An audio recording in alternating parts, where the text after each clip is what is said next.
IAS, IPS, IFS అవ్వాలనుకుంటే ఇప్పుడే Tirumala classes IAS institute లో జాయిన్ అవ్వండి. బిర్యానీ అంటే ఎవరికి ఇష్టం ఉండదు చెప్పండి? అందరికీ ఇష్టమే ఉంటుంది. వేడి వేడి బిర్యానీ పక్కనే ఒక నిమ్మకాయ, కట్ చేసిన ఆనియన్ కలిపి తింటే అబ్బబ్బా, అప్పుడు ఆ మజానే వేరనుకోండి. ఇకపోతే ఎక్కడైనా తక్కువ ధరకే బిర్యానీ దొరుకుతుందంటే చాలు, దూరం ఎంతైనా సరే అక్కడికి వెళ్ళి మరీ లొట్టలేసుకుని బిర్యానీ లాగించేస్తుంటారు బిర్యానీ లవర్స్. అసలు బిర్యానీ ఎందుకు అంత తక్కువ ధరకు అమ్ముతున్నారు, నాసిరకంగా ఏమైనా ఉందా అనేది ఏది ఆలోచించరు.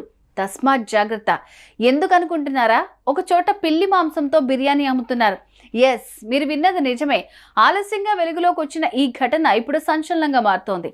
ఇంతకు ఈ ఘటన ఎక్కడ జరిగింది, అసలు ఏం జరిగిందనేది ఇప్పుడు తెలుసుకుందాం.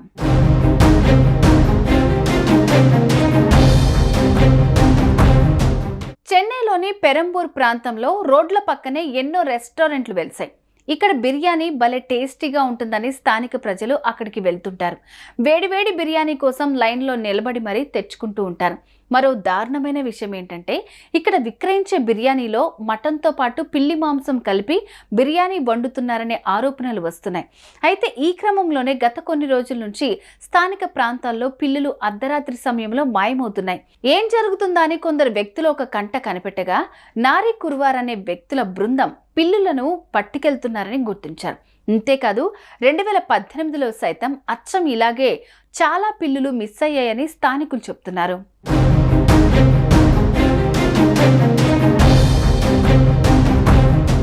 ఇక ఇదే విషయాన్ని పోలీసులకు తెలియచేయడంతో ఎట్టకేలకు ఆ నిందితులను పట్టుకున్నారు.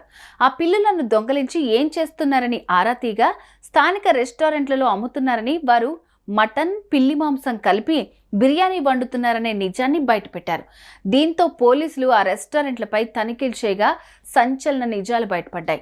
ఇంతేకాకుండా మద్రాస్ హైకోర్టు వెనకాల ఉండే సంచార జాతుల నుంచి పోలీసులు 11 పిల్లిల్ని స్వాధీనం చేసుకున్నారు.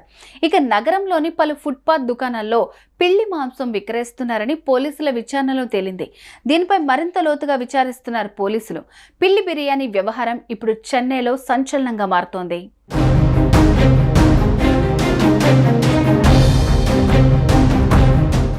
బిర్యానీ పేరుతో ఇలా ఎంతో మంది కేటుగాళ్లు తక్కువ ధరకు బిర్యానీ విక్రయిస్తూ ఇంతటి దారుణానికి ఒడిగడుతున్నారు.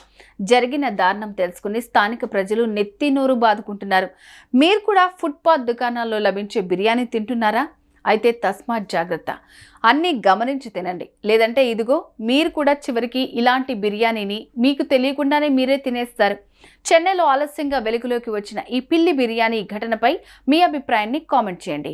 సుమన్ టీవీలో మీ పర్సనల్ అండ్ బిజినెస్ ప్రమోషన్స్ కోసం కింది నెంబర్కి కాంటాక్ట్ చేయండి.